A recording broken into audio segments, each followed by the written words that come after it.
ನಮಸ್ಕಾರ ಸ್ನೇಹಿತರೆ, ಎಲ್ಲರಿಗೂ ಇನ್ಫಾರ್ಮೇಷನ್ ಬರೋ ಯೂಟ್ಯೂಬ್ ಚಾನಲ್ಗೆ ನಿಮಗೆಲ್ಲ ಆತ್ಮೀಯವಾದ ಸುಸ್ವಾಗತ. ಗೆಳೆಯರೇ, ನೋಡಿ ಈ ಒಂದು ವಿಡಿಯೋದಲ್ಲಿ ಕರ್ನಾಟಕ ಸರ್ಕಾರ ಪೊಲೀಸ್ ಇಲಾಖೆಯಲ್ಲಿ ಕರೆತಕ್ಕಂಥ ನೇಮಕಾತಿ ಅಧಿಸೂಚನೆಯನ್ನು ಬಿಡುಗಡೆ ಮಾಡಲಾಗಿದೆ. ಅದರ ಬಗ್ಗೆ ಈ ಒಂದು ವಿಡಿಯೋದಲ್ಲಿ ಸಂಪೂರ್ಣವಾದ ಮಾಹಿತಿ ಅಂತ ತಿಳಿಸ್ತೇನೆ. ವಿಡಿಯೋವನ್ನು ಸ್ಕಿಪ್ ಮಾಡದೆ ದಯವಿಟ್ಟು ಸಂಪೂರ್ಣವಾಗಿ ವಿಡಿಯೋನ ನೋಡಿ. ಹಾಗೆ ನಮ್ಮ ಚಾನಲ್ ಸಬ್ಸ್ಕ್ರೈಬ್ ಆಗಿಲ್ಲ ಅಂದರೆ ಕೆಳಗಡೆ ಚಾನಲ್ ನೇಮಕ ಸಬ್ಸ್ಕ್ರೈಬ್ ಬಟನ್ನಿಂದ ದಯವಿಟ್ಟು ಸಬ್ಸ್ಕ್ರೈಬ್ ಮಾಡ್ಕೊಂಡು ವಿಡಿಯೋ ನೋಡೋದ್ರಿಂದ ನಾವು ಆಗ್ತಕ್ಕಂಥ ಎಲ್ಲ ಉದ್ಯೋಗ ಮಾಹಿತಿಗಳು ನಿಮಗೆ ನೋಟಿಫಿಕೇಷನ್ ಮುಖಾಂತರ ನಿಮ್ಮ ಮೊಬೈಲ್ಗೆ ತಲುಪುತ್ತೆ. ಸ್ನೇಹಿತರೆ, ನೇಮಕಾತಿ ಅಧಿಸೂಚನೆ ಅಂತ ದಿನಾಂಕ ನೋಡೋದಾದರೆ 14/5/2026 ದಿನಾಂಕದಂದು ನೇಮಕಾತಿಗೆ ಅಧಿಸೂಚನೆ ಪ್ರಕಟ ಮಾಡ್ತಾರೆ. ನೋಡಿ, ಬೆಂಗಳೂರು ನಗರ ಪೊಲೀಸ್ ಆಯುಕ್ತರ ಘಟಕದಲ್ಲಿ ಸೈಬರ್ ಕ್ರೈಮ್ ಪೊಲೀಸ್ ಠಾಣೆಗಳಲ್ಲಿ ಖಾಲಿರುವ 11 ತಾಂತ್ರಿಕ ಹುದ್ದೆಗಳನ್ನು ಒಪ್ಪಂದದ ಆಧಾರದ ಮೇಲೆ ಭರ್ತಿ ಮಾಡುವ ಕುರಿತು ಈ ಒಂದು ನೇಮಕಾತಿ ಅಧಿಸೂಚನೆಯನ್ನು ಬಿಡುಗಡೆ ಮಾಡಿದ್ದಾರೆ. ಸ್ನೇಹಿತರೆ, ಅದರ ಬಗ್ಗೆ ವಿಡಿಯೋಗಳನ್ನು ಮಾಡಿದ್ದೇನೆ, ದಯವಿಟ್ಟು ವಿಡಿಯೋ ನೋಡಿ. ಸ್ನೇಹಿತರೆ, ಅರ್ಜಿ ಸಲ್ಲಿಸಲು ಪ್ರಾರಂಭ ದಿನಾಂಕ ನೋಡಿ 18/5/2026 ದಿನಾಂಕದಿಂದ ಈ ಒಂದು ಹುದ್ದೆಗೆ ಅರ್ಜಿಗಳನ್ನು ಸಲ್ಲಿಸಲಿಕ್ಕೆ ಶುರುವಾಗಿದೆ. ಅರ್ಜಿ ಸಲ್ಲಿಸಲು ಕೊನೆಯ ದಿನಾಂಕ 24/5/2026 ಇಲ್ಲಿ ಲಾಸ್ಟ್ ಡೇಟ್ ಕೂಡ ಇಲ್ಲಿ ಆಗಿರುತ್ತೆ. ಸ್ನೇಹಿತರೆ, ಹುದ್ದೆಗಳನ್ನು ಹೆಸರುಗಳು ನೋಡಿ. ಸೈಬರ್ ಸೆಕ್ಯೂರಿಟಿ ಅನಲಿಸ್ಟ್ ಒಂದು ಹುದ್ದೆ ಆದರೆ ಡಿಜಿಟಲ್ ಫೊರೆನ್ಸಿಕ್ ಅನಲಿಸ್ಟ್ ಒಟ್ಟು 11 ಹುದ್ದೆಗಳು ಖಾಲಿ ಇವೆ. ಮಂತ್ಲಿ ಸ್ಯಾಲ್ರಿ ನೋಡಿದ್ರೆ 75,000 ರೂಪಾಯಿಗಳು ಸೈಬರ್ ಸೆಕ್ಯೂರಿಟಿ ಅನಲಿಸ್ಟಿಗಿದ್ದರೆ ಡಿಜಿಟಲ್ ಫೊರೆನ್ಸಿಕ್ ಅನಲಿಸ್ಟಿಗೆ 50,000 ರೂಪಾಯಿಗಳು ಇಲ್ಲಿ ಮಂತ್ಲಿ ಸ್ಯಾಲ್ರಿ ಇಲ್ಲಿ ಆಗಿರುತ್ತೆ.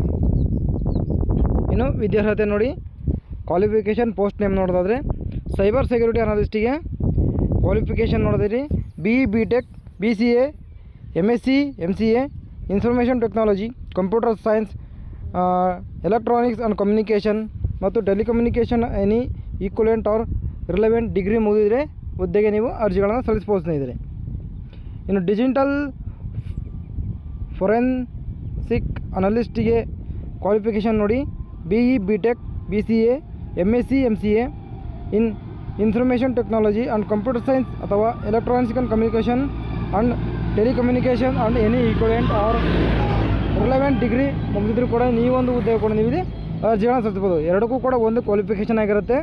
ಯಾವುದಕ್ಕೆ ಬೇಕಾದರೂ ನೀವು ಇಲ್ಲಿ ಅರ್ಜಿಗಳನ್ನು ಸಲ್ಲಿಸ್ಕೊಳ್ಬೋದು. ಸ್ನೇಹಿತರೆ, ನೋಡಿ, ಮಿನಿಮಮ್ 60% ಇಲ್ಲಿ ಅವರೇಜಾಗಿ ನೀವು ಮಾರ್ಕ್ಸ್ಗಳನ್ನು ತೆಗೆದಿರಬೇಕಾಗತ್ತೆ.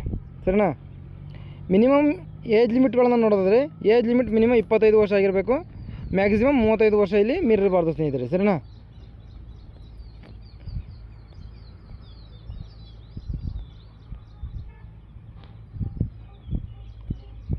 ಇನ್ನು ಯಾರಾದರೂ ಆಸಕ್ತಿಗಳು ಅಭ್ಯರ್ಥಿಗಳಿದ್ದರೆ ನಿಮ್ಮ ಫ್ರೆಂಡ್ಸ್ ಮತ್ತು ಫ್ಯಾಮಿಲಿಯಲ್ಲಿ ಕೂಡ ಅವರಿಗೂ ಈ ಒಂದು ವಿಡಿಯೋನ ಶೇರ್ ಮಾಡಿ.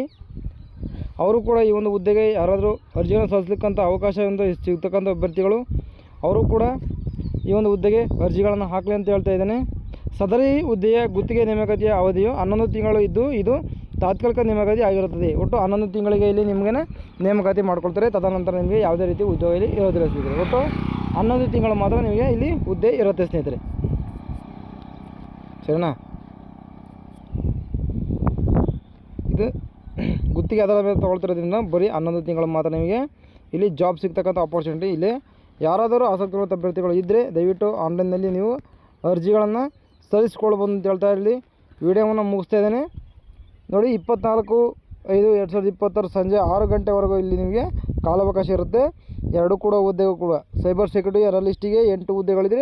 ಡಿಜಿಟಲ್ ಫೊರೆನ್ಸಿಕ್ ಅನಲಿಸ್ಟಿಗೆ 3 ಹುದ್ದೆಗಳಿಲ್ಲಿ ಖಾಲಿ ಇವೆ. ಸ್ನೇಹಿತರೆ, ಯಾರಾದರೂ ನಿಮ್ಮ ಫ್ರೆಂಡ್ಸ್ ಮತ್ತು ಫ್ಯಾಮಿಲಿಯಲ್ಲಿದ್ದರೂ ಕೂಡ ಅವರಿಗೂ ಕೂಡ ಈ ಒಂದು ವಿಡಿಯೋನ ಶೇರ್ ಮಾಡಿ. ಅವರು ಕೂಡ ಹುದ್ದೆಗಳಿಗೆ ಅರ್ಜಿಗಳನ್ನು ಸಲ್ಲಿಸಲಿ ಅಂತ ಹೇಳ್ತಾ ವಿಡಿಯೋ ಮುಗಿಸ್ತಾ ಇದ್ದೇನೆ.